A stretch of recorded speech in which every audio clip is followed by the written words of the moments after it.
नमस्कार साथियों, स्वागत है आप सभी का आप ही के अपने YouTube channel GK selection point Ramesh मुंड में।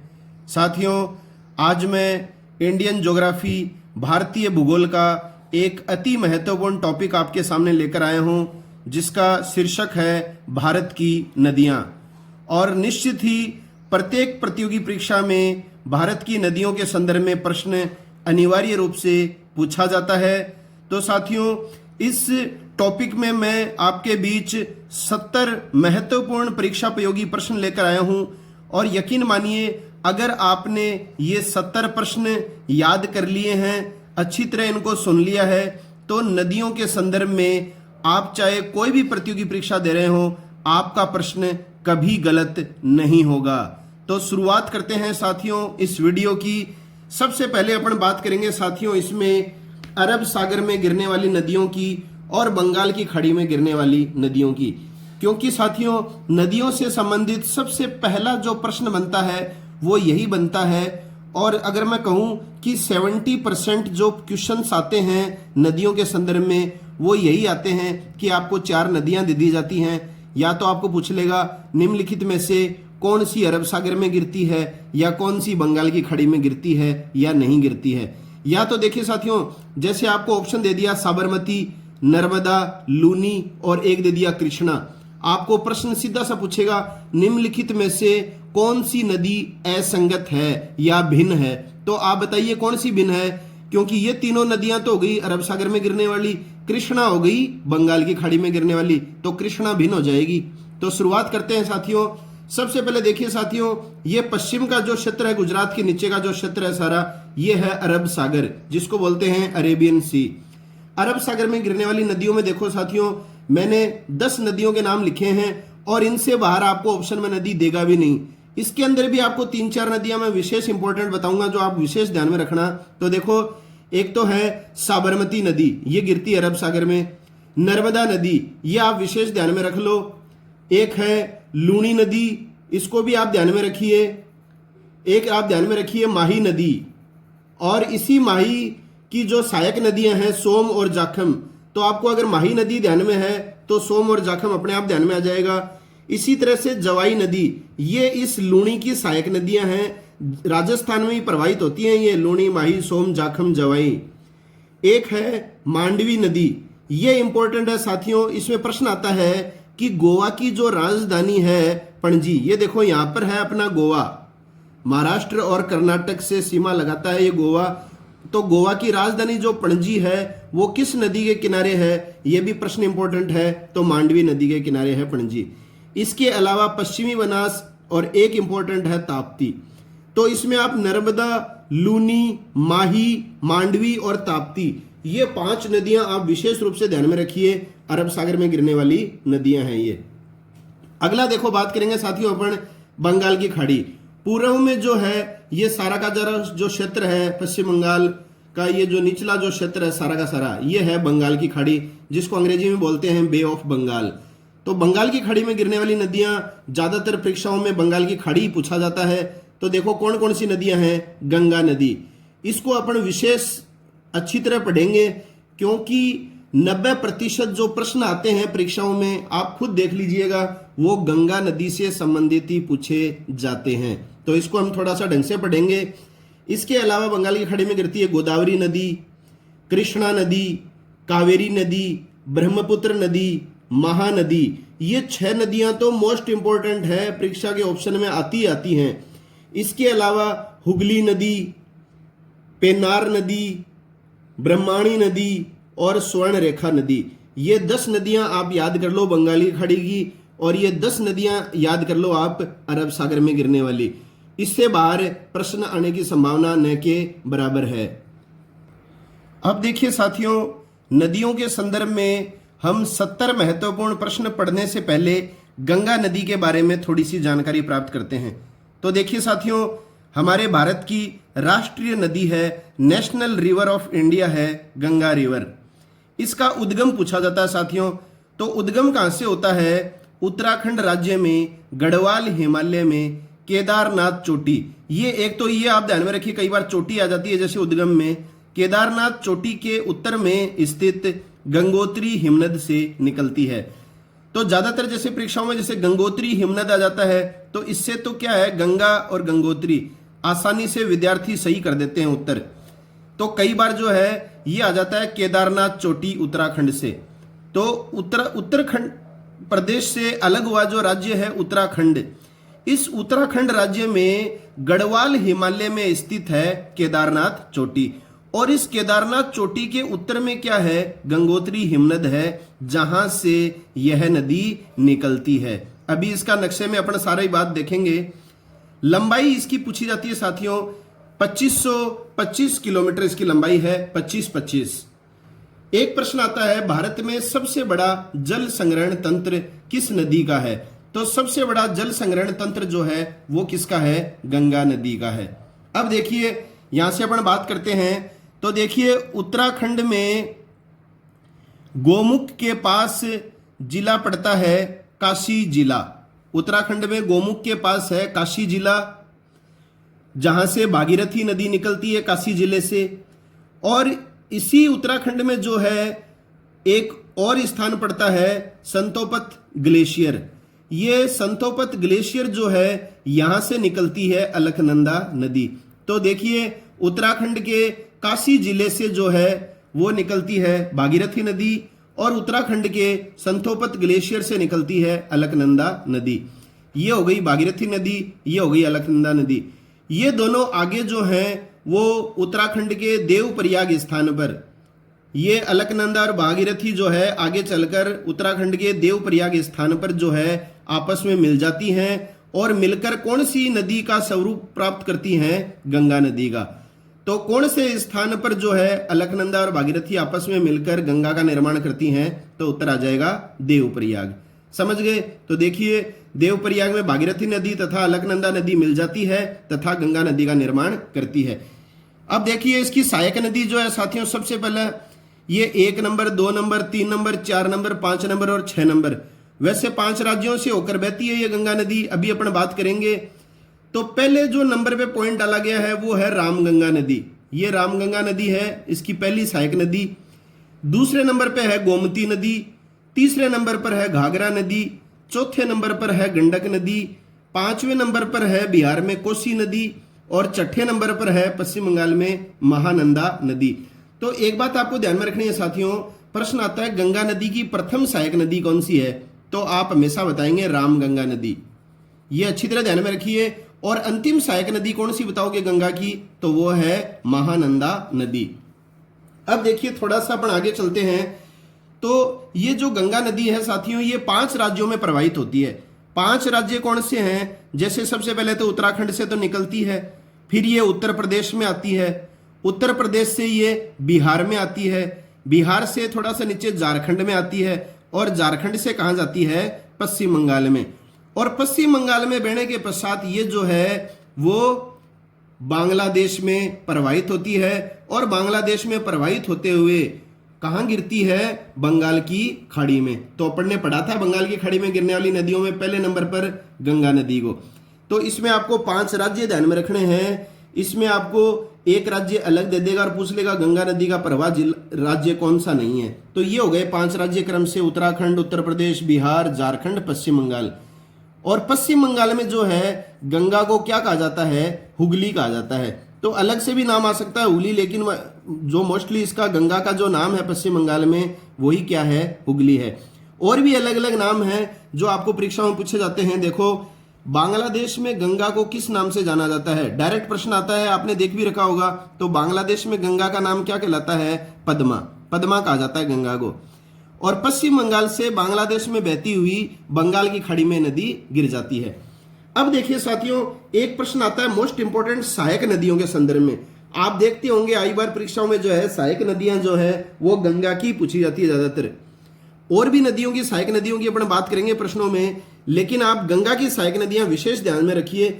और सहायक नदियों में साथियों कई बार आ जाता है गंगा की बाईं ओर प्रवाहित होने वाली सहायक नदियां कौन सी हैं, दाईं ओर प्रवाहित होने वाली सहायक नदियां कौन सी हैं। तो बाईं ओर देखिए जो अभी अपन ने 5 छह नदियों की बात की थी, ये बाईं ओर प्रवाहित होने वाली सहायक नदियां हैं। जैसे हमने बात की थी रामगंगा, गोमती, घाघरा, गंडक, कोसी, महानंदा, ये गंगा के बाईं ओर प्रवाहित होने वाली सहायक नदियां हैं। अब देखिए दाईं ओर प्रवाहित होने वाली सहायक नदियां कौन सी हैं? दाईं ओर है यमुना, जो गंगा की सबसे बड़ी सहायक नदी है साथियों, वो है यमुना नदी। और सबसे पहली सहायक नदी ये रामगंगा है, सबसे अंतिम सहायक नदी तो ये महानंदा है। तो दाईं ओर प्रवाहित होती है यमुना, और इस यमुना की दो सहायक नदियां हैं, चंबल और बेतवा। चंबल और बेतवा जो है साथियों, ये प्रत्यक्ष रूप से तो है यमुना की सहायक नदियां, और अप्रत्यक्ष या इनडायरेक्ट रूप से गंगा की सहायक नदियां हैं चंबल और बेतवा। इसके अलावा है सोन नदी और टोंस नदी। विशेष रूप से आप दाईं ओर प्रवाहित होने वाली नदियों में तीन सहायक नदियां ध्यान में रखना, यमुना, सोन और टोंस। ये तीन नदियां हैं विशेष रूप से जो गंगा की सहायक नदियां हैं और दाईं ओर प्रवाहित होती हैं। तो हमने अब तक ये पता किया कि बंगाल की खाड़ी में कौन सी नदियां गिरती हैं, अरब सागर में कौन सी गिरती हैं, और गंगा नदी का उद्गम कहाँ से होता है, इसकी लंबाई कितनी है, कौन कौन से राज्यों से प्रवाहित होती है, कहाँ कौन सी दो नदियां मिलकर गंगा का निर्माण करती हैं, कौन सी गंगा की दाईं सहायक नदी है, कौन सी बाईं है। इसके अलावा जो है हमने अब जो आगे जो बात करनी है साथियों, वो बात करेंगे 70 महत्वपूर्ण प्रश्नों की।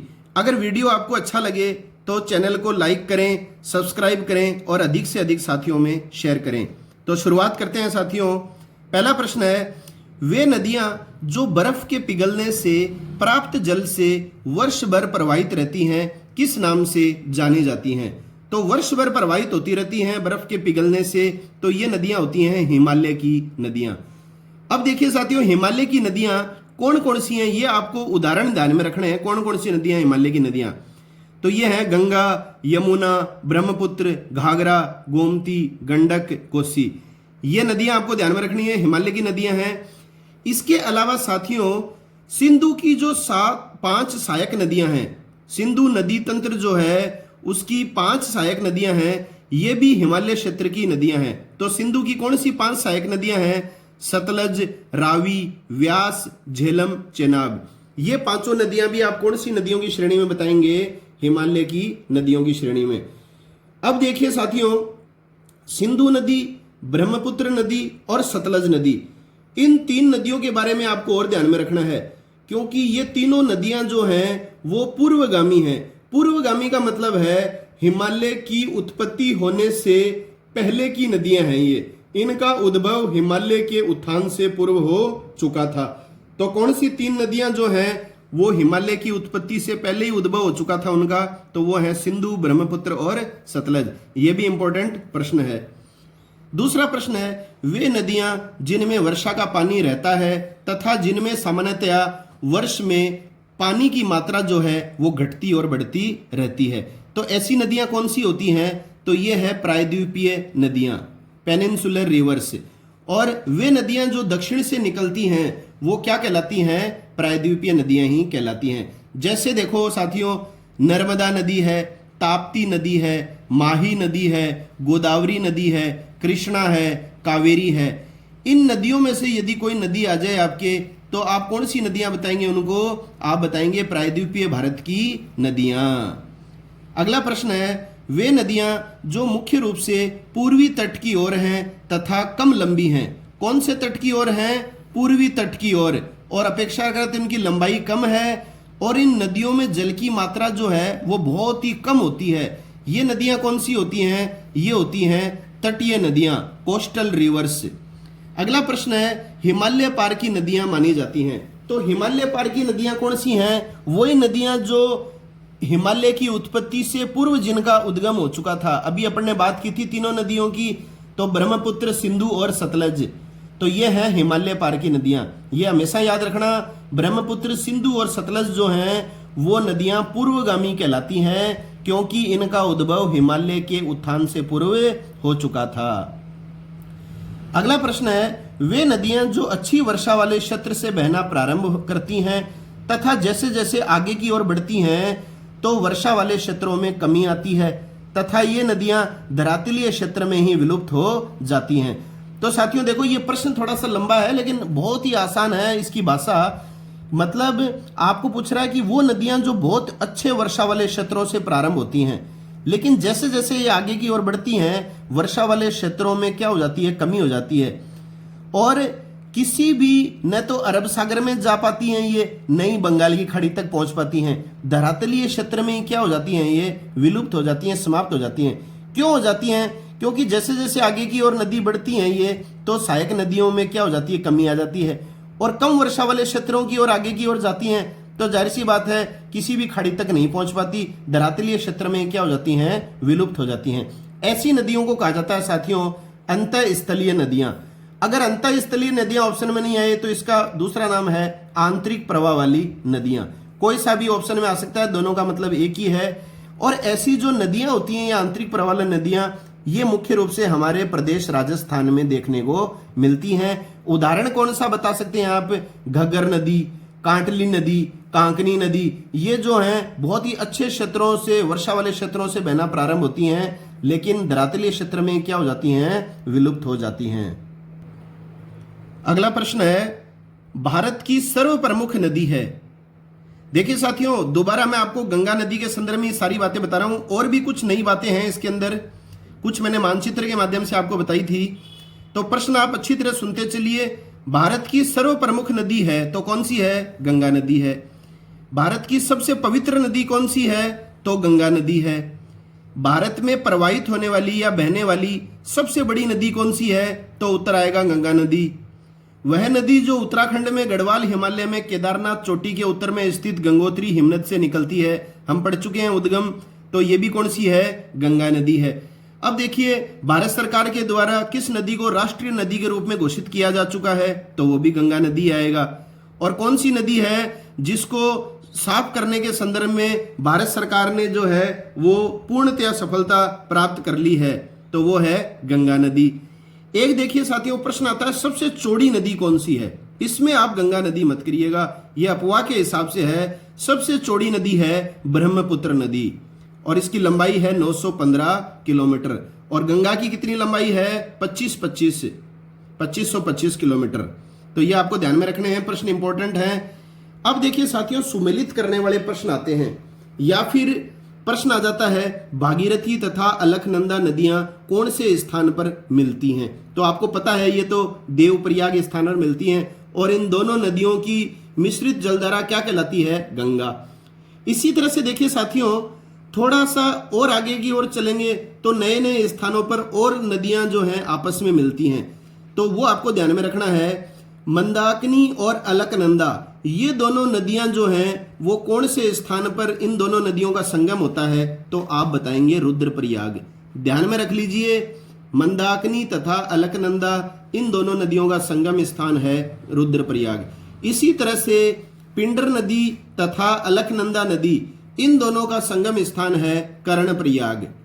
और इसी तरह से धौली गंगा और अलकनंदा, धौली गंगा और अलकनंदा, इन दोनों नदियों का संगम स्थल कौन सा है? स्थान विष्णुप्रयाग।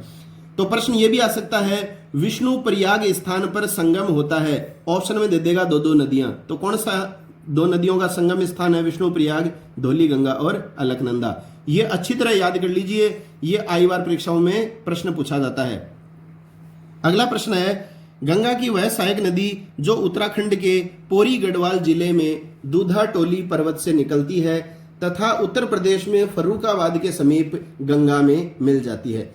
तो ये आपको पता है, ये सबसे पहली सहायक नदी है गंगा की, जो कहां से निकलती है? दूधा टोली पर्वत से। और फर्रुखाबाद उत्तर प्रदेश के समीप गंगा में मिलती है, रामगंगा नदी। अगला है, गंगा की सहायक नदी जो अमरकंटक पठार से निकलती है।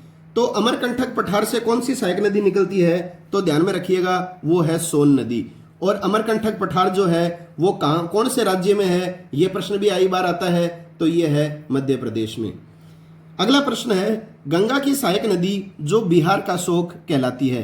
तो गंगा 5 राज्यों में बहती है, उसमें बिहार भी आता है, तो बिहार का शोक कहलाती है कोसी नदी। ये भी गंगा की सहायक है। अब देखिए साथियों, शोक क्यों कहलाती है? क्योंकि इस नदी में आए दिन जो है वो बाढ़ें आती रहती हैं। बाढ़ आने की वजह से जो है इसको बिहार का शोक कहा जाता है। तो कई बार परीक्षाओं में कारण भी आ जाता है। तो शोक क्यों कहलाती है? नियमित रूप से इस नदी में आने वाली बाढ़ों के कारण, फ्लड्स के कारण। और ये जो कोसी नदी है, ये नदी हिमालय से निकलती है तथा नेपाल होते हुए भारत में कौन से राज्य में आती है? बिहार में आती है। अगला प्रश्न है, भारत में प्रवाहित होने वाली वह नदी जो अपना मार्ग परिवर्तन करने हेतु जानी जाती है। तो मार्ग बदलने या परिवर्तन करने के लिए जानी जाती है कोसी नदी, जो गंगा की सहायक है, जिसको बिहार का शोक कहा जाता है, जिसको विनाशक नदी भी कहा जाता है। सभी प्रश्न इंपॉर्टेंट है साथियों। मार्ग बदलने वाली नदी कोसी, गंगा की सहायक कोसी, विनाशक नदी कोसी और बिहार का शोक कोसी। अगला प्रश्न है, भारत की सबसे बड़ी कृत्रिम झील गोविंद वल्लभ पंत सागर किस नदी पर स्थित है? तो सबसे बड़ी कृत्रिम झील आपसे पूछा जाता है तो वो है गोविंद वल्लभ पंत सागर। किस नदी पर है? रिहंद नदी पर है। और रिहंद किसकी सहायक है? सोन नदी की सहायक है। अगला प्रश्न है, गंगा की वह सहायक नदी जो नेपाल सिक्किम सीमा से निकलती है तथा बांग्लादेश में गंगा में मिल जाती है। तो नेपाल तिब्बत जो है, नेपाल सिक्किम सीमा से जो निकलती है गंगा की सहायक नदी और आगे चलकर बांग्लादेश में गंगा में मिल जाती है, तो ये नदी है महानंदा नदी, जिसको अपन ने कहा था सबसे अंतिम गंगा की सहायक नदी। ध्यान में रखिए। अगला प्रश्न है, निम्न में से कौन सी गंगा की सहायक नदी इसमें बाएं छोर पर नहीं मिलती है? तो दाएं और बाएं छोर पर मिलने वाली सारी की सारी नदियां जो है वो मैं आपको बता चुका हूं। तो कौन सी गंगा की सहायक नदी है जो बाएं छोर पर नहीं मिलती है? तो वो है सोन नदी। सोन नदी जो है वो दाएं छोर पर मिलती है। याद कीजिए, यमुना, सोन और टॉन्स, ये 3 नदियां हैं जो दाएं छोर पर मिलती है। और बाएं छोर पर कौन कौन सी मिलती है? रामगंगा, गोमती, घाघरा, गंडक, कोसी, महानंदा, ये मिलती है बाएं छोर पर। तो कोसी, महानंदा और रामगंगा ये कौन सी हैं? गंगा की ये सहायक नदियां बाएं छोर पर गंगा में मिलती हैं। ये याद रखिएगा, बाएं छोर पर कौन सी हैं, दाएं छोर पर कौन सी हैं। अगला प्रश्न है, भारत का सबसे ऊंचा बांध है टिहरी बांध, किस नदी पर है? तो यह है भागीरथी नदी पर। और भागीरथी तथा भिलंगना नदियों के संगम पर जो है वो टिहरी बांध स्थित है। तो कौन सी नदियों के संगम पर है टिहरी बांध? कई बार परीक्षाओं में आता है ये। तो भागीरथी और भिलंगना, आप इसको भीलगंगा मत पढ़िएगा, ये भिलंगना नदी है, भागीरथी नदी है, इन दोनों के संगम पर है टिहरी बांध। अगला प्रश्न है, गंगा नदी भारत के कितने राज्यों से होकर गुजरती है? तो 5 राज्यों से गुजरती है। अच्छी तरह देख लो दोबारा, उत्तराखंड, उत्तर प्रदेश, बिहार, झारखंड, पश्चिम बंगाल। और पश्चिम बंगाल से बांग्लादेश बहती हुई कौन सी खाड़ी में गिरती है? बंगाल की खाड़ी में। अगला प्रश्न है, वह नदी जो हिमालय से निकलती है तथा उत्तर प्रदेश में इलाहाबाद, जिसे वर्तमान में प्रयागराज कहा जाता है, में गंगा नदी में मिल जाती है तथा गंगा की सबसे लंबी सहायक नदी है। तो इसकी अपन बात कर चुके हैं। गंगा की सबसे लंबी सहायक नदी यमुना है, इसकी लंबाई 1310 किलोमीटर है। और इसकी 4 सहायक नदियां आपको ध्यान में रखनी है, चंबल, सिंध, बेतवा और केन। ये चारों नदियां ध्यान में रखनी है आपको। ये चारों नदियां गंगा की सहायक नदियां तो हैं, परंतु गंगा में नहीं मिलकर यमुना में मिलती हैं। उपरोक्त नदियां प्रत्यक्ष रूप से यमुना की सहायक नदियां हैं। अब देखिए साथियों, इसमें स्थान आते हैं कि दिल्ली, मथुरा और आगरा, ये 3 स्थान में से कोई भी स्थान अगर आपको परीक्षा में पूछे कि किस, जैसे फॉर एग्जांपल आ जाए मथुरा किस नदी के किनारे है, दिल्ली किस नदी के किनारे है, या आगरा किस नदी के किनारे है, तो कौन सी नदी के किनारे है? यमुना नदी के किनारे स्थित शहर हैं ये। अगला है गंगा की सहायक नदियां। तो गंगा की सहायक नदियां हम सब पढ़ चुके हैं। ये पहली सहायक नदी रामगंगा है, गोमती, घाघरा, गंडक, कोसी, अंतिम है महानंदा। इसके अलावा टॉन्स नदी, सोन नदी, यमुना नदी, ये दाईं ओर बहती हैं, ये बाईं ओर बहती हैं। अब इसमें मेन जो प्रश्न है आपको, अब नया प्रश्न जो ध्यान में रखना है साथियों, वो रखना है शहर। गंगा नदी के किनारे कौन कौन से शहर स्थित हैं, ये इंपॉर्टेंट है। देखो, हरिद्वार आ जाए, कानपुर, इलाहाबाद या प्रयागराज, वाराणसी या बनारस, पटना, मुंगेर, मुर्शिदाबाद, ये जो 7 जो शहर हैं, इनमें से कोई सा भी शहर आपको परीक्षा में दे दे तो उत्तर आएगा गंगा नदी के किनारे स्थित शहर। अब इसमें क्या प्रश्न आता है साथियों, जैसे दे देता है हरिद्वार, कानपुर, पटना, और एक दे देता है दिल्ली, मथुरा और आगरा में से, और प्रश्न आ जाता है कौन सा गंगा नदी के किनारे स्थित शहर नहीं है। तो आप समझ गए होंगे, दिल्ली, मथुरा, आगरा यमुना नदी के किनारे स्थित शहर है। अगला प्रश्न है, गंगा नदी पश्चिम बंगाल राज्य में दो भागों में चली जाती है। एक भाग बंगाल में चला जाता है तथा दूसरा भाग बांग्लादेश में चला जाता है। बंगाल तथा बांग्लादेश में गंगा नदी को क्रमशः किन किन नामों से जाना जाता है? तो ये बात अपन पहले पढ़ चुके हैं कि बंगाल में जो है गंगा नदी को क्या कहा जाता है? पश्चिम बंगाल में हुगली नदी कहा जाता है। और बांग्लादेश में गंगा नदी को क्या कहा जाता है साथियों? पद्मा नदी के नाम से जाना जाता है। और बांग्लादेश में ब्रह्मपुत्र नदी को क्या कहा जाता है? तो ध्यान में रखिएगा, जमुना नदी कहा जाता है।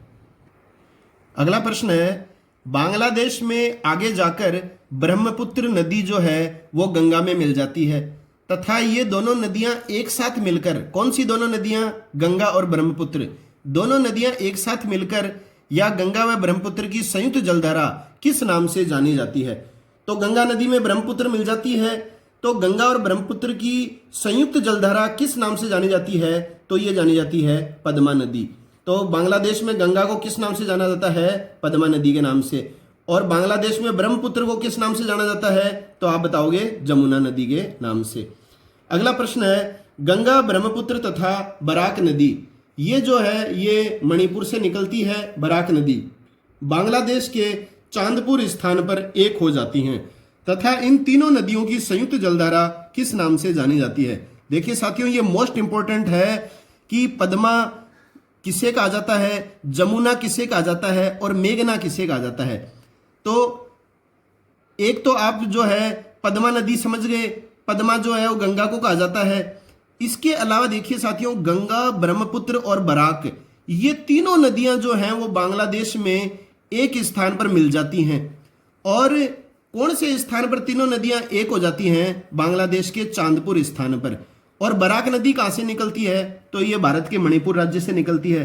तो गंगा, ब्रह्मपुत्र और बराक नदी तीनों चांदपुर स्थान पर एक हो जाती हैं और क्या कहलाती हैं तीनों नदियों की संयुक्त जलधारा? मेघना नदी। तो प्रश्न आ जाता है, मेघना नदी कौन सी नदियों की संयुक्त जलधारा है? तो गंगा और ब्रह्मपुत्र के अलावा कौन सी नदी बताएंगे आप? बराक नदी।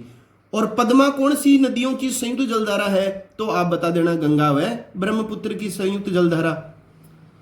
अब देखिए साथियों, गंगा के अलग अलग नाम आपको दोबारा याद करने के हिसाब से मैंने लिखे हैं कि भारत में गंगा को क्या बोला जाता है? आप सभी जानते हैं, गंगा कहा जाता है। बांग्लादेश में गंगा को क्या बोला जाता है? पद्मा। बांग्लादेश में गंगा और ब्रह्मपुत्र मिलने पर क्या कहलाती हैं? जमुना। और गंगा, ब्रह्मपुत्र और बराक, ये तीनों नदियां मिल जाती हैं तो क्या कहलाती हैं? मेघना नदी।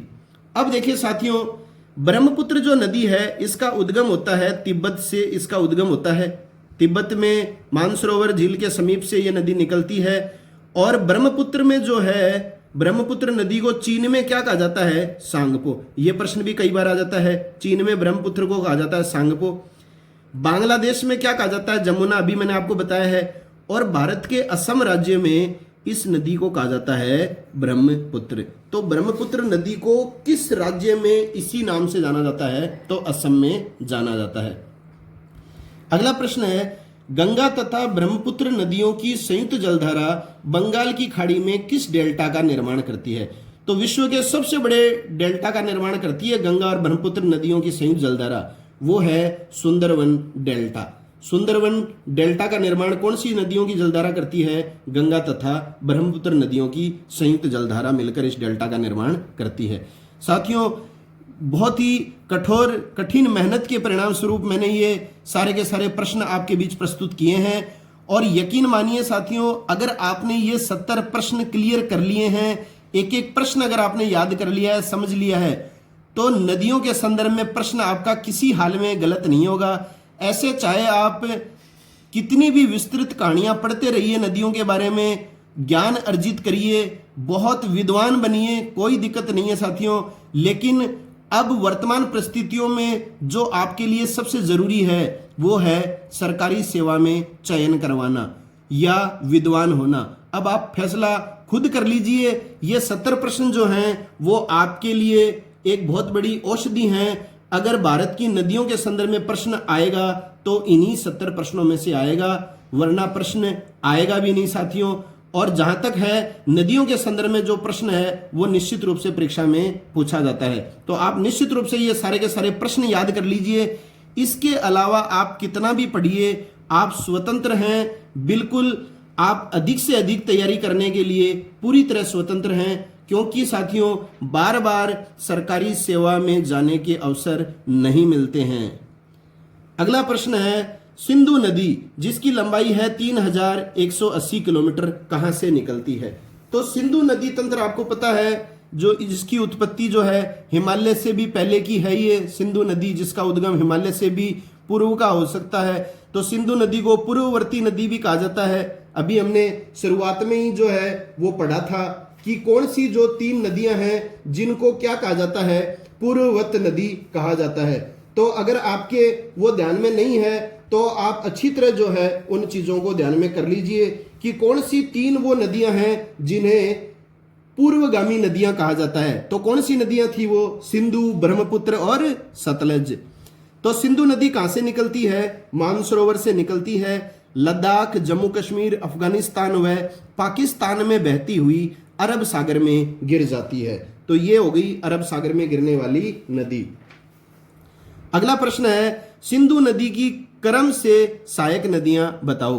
तो प्रश्न आता है एकदम क्रम से कि सबसे पहले सिंधु में कौन सी मिलती है, फिर कौन सी मिलती है, लास्ट में कौन सी मिलती है। तो देखो यही है इसका क्रम, झेलम, चेनाब, रावी, व्यास, सतलज। और सिंधु की सबसे बड़ी जो सहायक नदी है साथियों, वो कौन सी नदी है? वो है चेनाब नदी। यह भी आपको विशेष रूप से ध्यान में रखना है। अगला प्रश्न है, तिब्बत में मानसरोवर झील के समीप कौन सी नदियों का उद्गम होता है? तो सिंधु नदी निकलती है मानसरोवर झील से। एक हम ब्रह्मपुत्र पढ़ चुके हैं, यह भी तिब्बत में मानसरोवर झील से निकलती है। इसके अलावा है प्रश्न, विश्व का सबसे बड़ा नदी द्वीप। देखिए साथियों, विश्व का सबसे बड़ा नदी द्वीप है माजुली द्वीप। इसका निर्माण करने वाली नदी कौन सी है? तो इसका निर्माण करती है ब्रह्मपुत्र नदी। वेरी इंपॉर्टेंट है ये। और ये माजुली द्वीप कौन से राज्य में है? ये आपको ध्यान में रखना है, असम में है। असम में ही इस नदी का नाम है ब्रह्मपुत्र नदी। और ब्रह्मपुत्र की 3 सहायक नदियां जो आपको ध्यान में रखनी है वो हैं डिबोंग, लुहित और शेषरी। ये इसकी 3 सहायक नदियां हैं। अगला प्रश्न है, बंगाल का शोक किस नदी को कहा जाता है? तो बंगाल का शोक कहा जाता है दामोदर नदी को। इसी तरह से बिहार का शोक किसे कहा जाता है? तो वो किस नदी को कहा जाता है? कोसी नदी को। अगला है, नर्मदा नदी कहां से निकलती है? तो नर्मदा नदी जो है वो अमरकंटक की पहाड़ियों मध्य प्रदेश से निकलती है। और ये अमरकंटक की जो पहाड़ियां हैं ये विंध्याचल पर्वत का क्या है? भाग हैं। मध्य प्रदेश की जीवन रेखा कौन सी नदी कहलाती है? तो ये नर्मदा नदी कहलाती है। मोस्ट इंपॉर्टेंट क्वेश्चंस हैं। वह नदी जिसमें उसकी सहायक नदियां समकोण पर मिलती हैं। ये देखिए साथियों, एक ऐसी नदी है जिसमें उसकी जो सहायक नदियां हैं वो समकोण पर मिलती हैं, तो वो है नर्मदा नदियां। और कौन सी सहायक नदियां नर्मदा में मिलती हैं? तवा, हिरण, शर, बंजर और शंकर। ये तवा नदी कई बार परीक्षाओं में आती है। तवा किसकी सहायक नदी है? तो किसकी सहायक नदी है तवा? नर्मदा की सहायक है।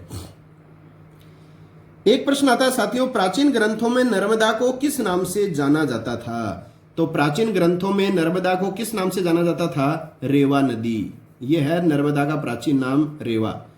नर्मदा नदी के अन्य नाम भी परीक्षाओं में आ जाते हैं। जैसे देखिए साथियों, कई बार आ जाता है संकरी नदी के नाम से किसे जाना जाता है? तो संकरी नदी भी नर्मदा को ही कहा जाता है। नामोदास नदी भी नर्मदा को ही कहा जाता है। और सोमोदेवी नदी भी किसको कहा जाता है? नर्मदा को। साथियों, ये सारे के सारे जो प्रश्न हैं बहुत ही कड़ी मेहनत के पश्चात ढूंढ के मैंने सारे के सारे एकत्रित किए हैं।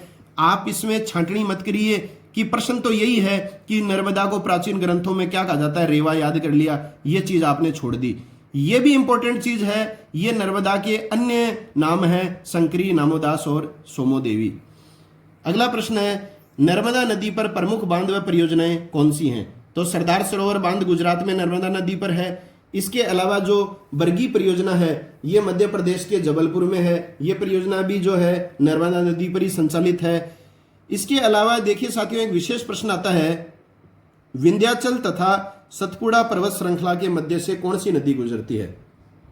तो आप जानते हैं विंध्याचल जो पर्वत श्रृंखला है ये भारत को 2 बराबर भागों में बांटती है।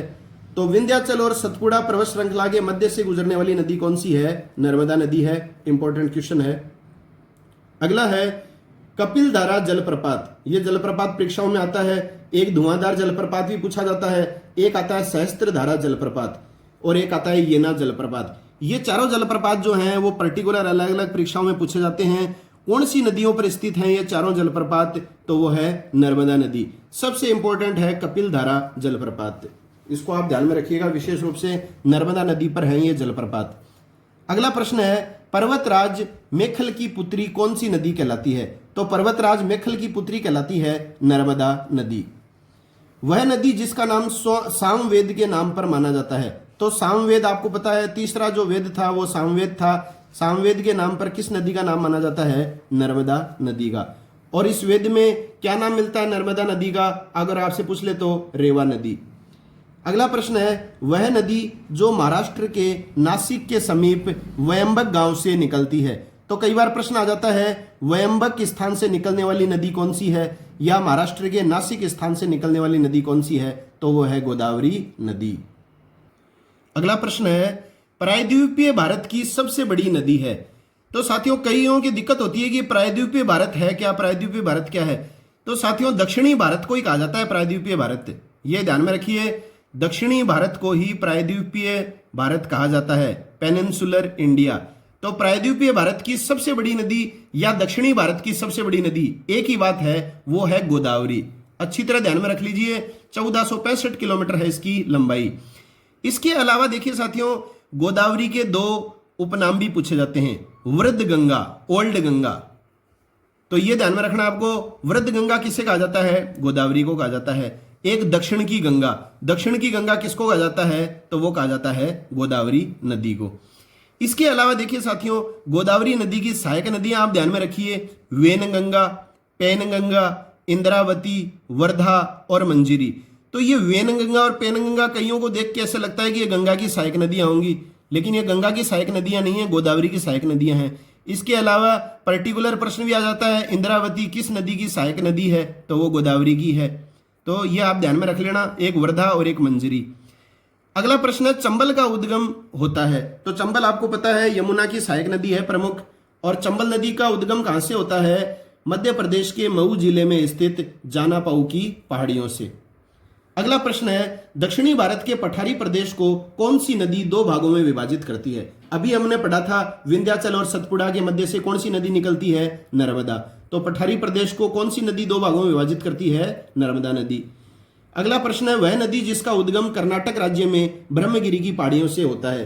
तो ब्रह्मगिरी की पहाड़ियां कहां स्थित हैं? यह भी परीक्षाओं में प्रश्न आता है। तो देखो नदी के साथ पहाड़ियां भी आपकी क्लियर हो रही हैं। ब्रह्मगिरी की पहाड़ियां हैं कर्नाटक राज्य में, और कौन सी नदी का उद्गम ब्रह्मगिरी की पहाड़ियों से होता है? तो कावेरी नदी का होता है। अगला प्रश्न है दक्षिणी भारत की गंगा किसे कहा जाता है? तो दक्षिणी भारत की गंगा कहा जाता है कावेरी नदी को। इसमें भी विद्यार्थी कंफ्यूज हो जाते हैं साथियों। मैंने आपको बताया था गोदावरी नदी दक्षिण की गंगा, वो थी दक्षिण की गंगा गोदावरी। ये है दक्षिणी भारत की गंगा। दक्षिणी भारत की गंगा अगर आपसे पूछा जाए तो कावेरी नदी आएगा, क्योंकि दक्षिणी भारत से निकलती है ये कावेरी नदी। समझ रहे हैं बात आप? बाकी गोदावरी नदी जो है वो तो महाराष्ट्र में नासिक के समीप वेम्बक गांव से निकलती है। तो महाराष्ट्र ज्यादा दक्षिण में है या कर्नाटक, आप सभी स्वतः अनुमान लगा लीजिए। तो देख लीजिए दक्षिणी भारत की गंगा पूछे तो कावेरी आएगा, और दक्षिण की गंगा पूछे तो गोदावरी नदी। अब देखिए कावेरी की सहायक नदी आपको ध्यान में रखनी है, ये अमरावती और सुवर्णवती। अमरावती और सुवर्णवती जो हैं वो कावेरी की क्या हैं? सहायक नदियां हैं। अगला प्रश्न है कौन सी नदी महाराष्ट्र के निकट महाबलेश्वर से निकलती है? तो महाराष्ट्र के निकट महाबलेश्वर से निकलने वाली नदी कौन सी है? कृष्णा नदी। जिस तरह से कर्नाटक के ब्रह्मगिरी की पहाड़ियों से निकलती है कावेरी, वैसी महाराष्ट्र के महाबलेश्वर से निकलती है कृष्णा नदी। अब देखिए कृष्णा की सहायक नदी तुंगभद्रा, कोयना, मूसी, ये तीन जो नदियां हैं तुंगभद्रा, कोयना और मूसी, ये कृष्णा की सहायक नदियां हैं। अगला प्रश्न है वह नदी जो मध्य प्रदेश में अमरकंटक की पहाड़ियों के दक्षिण में सिहावा के निकट से निकलती है। तो अमरकंटक की पहाड़ियों से निकलती है सिहावा के निकट से कौन सी नदी? महानदी। ये आपको ध्यान में रखना है। और महानदी पर जो है वो तीन बांध आपको ध्यान में रखने हैं। हीराकुंड बांध मोस्ट इंपोर्टेंट है, तिरकपाड़ा बांध इंपोर्टेंट है, और एक बरोज बांध। तो हीराकुंड आप विशेष रूप से ध्यान में रखिए, तिरकपाड़ा और बरोज बांध भी पूछे जाते हैं। ये तीनों हैं महानदी पर। अगला प्रश्न है, वह नदी जो पलामू की पहाड़ियां हैं झारखंड में, तो पलामू से निकलने वाली नदी कौन सी है? दामोदर नदी। यह आपको ध्यान में रखना है, पलामू से निकलती है दामोदर नदी। और झारखंड में धनबाद स्थान और पश्चिम बंगाल में दुर्गापुर स्थान कौन सी नदी के किनारे स्थित हैं? तो वो है दामोदर नदी के किनारे। इससे पहले हम ये प्रश्न पूछ चुके हैं आपसे कि बंगाल का शोक किसे कहा जाता है? तो दामोदर नदी को कहा जाता है। शोक क्यों कहा जाता है किसी नदी को? नियमित बाढ़ें आने के कारण। एक देखिए साथियों, बांध आता है मेथान बांध। मेथान बांध जो है वो दामोदर नदी पर स्थित है। अगला प्रश्न है, प्रायद्वीपीय भारत के कौन सी दो ऐसी नदियां हैं जो ढाल के विपरीत मतलब पश्चिम की ओर बहकर समुद्र में गिरते समय डेल्टा के स्थान पर ज्वारंद मुख एस्चुरी, जिसको अंग्रेजी में कहा जाता है, का निर्माण करती हैं? तो डेल्टा के स्थान पर एस्चुरी का निर्माण करने वाली जो नदी है वो है नर्मदा तथा ताप्ती। यह आपको ध्यान में रखना है। ज्वारंद मुख निर्माण करने वाली नदियां कौन सी हैं या एस्चुरी का निर्माण करने वाली नदियां कौन सी हैं? तो ये दो नदियां आपको ध्यान में रखनी है, नर्मदा तथा ताप्ती। अगला प्रश्न है, शिव समुद्रम जलप्रपात। शिव समुद्रम जलप्रपात कौन से राज्य में है? कर्नाटक में है। किस नदी पर है? कावेरी नदी पर। अगला प्रश्न है, अमरकंटक की पहाड़ियों के दक्षिण से निकलने वाली नदी, तो अभी हमने पढ़ा था यह निकलती है महानदी सिहावा के समीप से। अगला प्रश्न है, मानसरोवर झील के निकट राक्षस ताल से निकलने वाली नदी है, तो राक्षस ताल मानसरोवर झील के निकट से निकलती है सतलज नदी। अगला प्रश्न है, भारत की कौन सी नदियां संकरी घाटी, जिनको कहा जाता है भ्रंश घाटी से होकर प्रवाहित होती हैं? तो साथियों तीन नदियां आपको ध्यान में रखनी है जो संकरी घाटी या भ्रंश घाटी से होकर बहती हैं, नर्मदा नदी, ताप्ती नदी और दामोदर नदी। अगला प्रश्न है, हरिके बैराज बांध कौन सी नदियों के संगम पर बनाया गया है? तो राजस्थान से संबंधित आप पढ़ते होंगे, ये इंदिरा गांधी नहर परियोजना, इस नहर परियोजना का प्रारंभ इसी बांध से हुआ है, हरिके बैराज बांध से। कौन सी नदियों के संगम पर है ये बांध? सतलज तथा व्यास नदी पर। कौन सी नदी की सहायक है सतलज और व्यास? तो सिंधु नदी की हैं। अगला प्रश्न है, नर्मदा तथा ताप्ती नदियों द्वारा घिरी पहाड़ियां हैं, तो नर्मदा और ताप्ती नदियों के द्वारा घिरी पहाड़ियां कौन सी हैं? तो वो हैं सतपुड़ा की पहाड़ियां। अगला प्रश्न है, मालवा के पठार से प्रवाहित होने वाली नदियां, तो मालवा के पठार से जो नदियां प्रवाहित होती हैं वो देखिए कौन कौन सी हैं। एक तो हो गई चंबल, काली सिंध, बेतवा, पार्वती और शिप्रा। ये जो नदियां हैं ये मालवा के पठार से प्रवाहित होती हैं। इसमें भी देखिए साथियों तीन नदियां तो विशेष रूप से इंपॉर्टेंट है। एक तो चंबल नदी आप ध्यान में रखिए, एक पार्वती नदी और एक शिप्रा नदी। ये तीनों तो परीक्षाओं में व्यक्तिगत पूछी जाती हैं। शिप्रा नदी प्रवाहित होती है तो कहां से होती है? मालवा के पठार से। अगला प्रश्न है, पंजाब के निर्माण में सबसे महत्वपूर्ण नदी कौन सी है? तो पंजाब का निर्माण जो है वो सिंधु की 5 सहायक नदियों से हुआ है, झेलम, चेनाब, रावी, व्यास, सतलज, इन नदियों से हुआ है। तो कौन सी नदी है प्रमुख? तो सिंधु नदी है। सिंधु नदी से जो है वो पंजाब का निर्माण हुआ है। अगला है, विश्व का बृहत्तम डेल्टा, सबसे बड़ा डेल्टा कौन सा है? अभी हमने पढ़ा था, गंगा व ब्रह्मपुत्र के द्वारा निर्मित होता है सुंदरवन डेल्टा। अगला प्रश्न है, भारत में डेल्टा निर्माण करने वाली नदियां कौन कौन सी हैं? तो डेल्टा निर्माण करने वाली नदियां कौन कौन सी हैं? एक तो कावेरी है, एक गंगा है और एक महानदी है। तो गंगा का आपको पता ही है, इसके अलावा कावेरी और महानदी आप और विशेष रूप से ध्यान में रखिए। अगला है, गंडक नदी को नेपाल में किस नाम से जाना जाता है? तो गंडक नदी को नेपाल में कहा जाता है शालिग्रामी नदी। शालिग्रामी नदी किस अन्य नाम है, किस नदी का अन्य नाम है? तो वो गंडक नदी का नाम है। इसी का पहले जो नाम था वो सदानीरा नदी था वैदिक काल में। किसी नदी में बहने वाले जल की मात्रा को किस में मापा जाता है? तो देखिए साथियों, किसी नदी में बहने वाले जल को की मात्रा को किस में मापा जाता है? तो ये आप ध्यान में रख लीजिए, क्यूसेक्स या क्यूमैक्स, कोई सा भी ऑप्शन आ सकता है। क्यूसेक्स में मापा जा सकता है या क्यूमैक्स में मापा जा सकता है। ये इंपॉर्टेंट प्रश्न है, आपकी परीक्षा में आ सकता है, हर जगह ये उपलब्ध भी नहीं होता है। अगला है, नर्मदा नदी का अधिकांश भाग किस राज्य में बहता है? तो नर्मदा नदी जो है वो मध्य प्रदेश की जीवन रेखा कहलाती है, क्योंकि ज्यादातर मध्य प्रदेश में ही बहती है, तो उत्तर आ जाएगा मध्य प्रदेश। अगला है, कावेरी जल विवाद मुख्य रूप से किन राज्यों के मध्य है? तो कावेरी जल विवाद मुख्य रूप से है कर्नाटक तथा तमिलनाडु राज्य की सरकारों के मध्य। तो साथियों, ये हैं भारत की नदियों के संदर्भ में महत्वपूर्ण जो परीक्षा उपयोगी प्रश्न है 70। ये प्रश्न आप याद कर लीजिए अच्छी तरह साथियों। मानकर चलिए भारत की नदियों में यदि प्रश्न आएगा तो वो इन्हीं में से आएगा।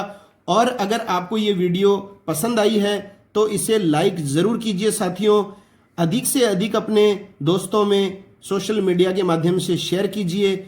और अगर चैनल को अभी तक सब्सक्राइब नहीं किया है तो सब्सक्राइब कर लें, बेल आइकन को दबा दें, ताकि मेरे द्वारा जितनी भी वीडियोस आगे आपके बीच में प्रस्तुत की जाएंगी उनका नोटिफिकेशन आप तक सबसे पहले पहुंच सके। तो साथियों, मिलते हैं नई वीडियो के साथ। तब तक के लिए जय हिंद, जय भारत, वंदे मातरम।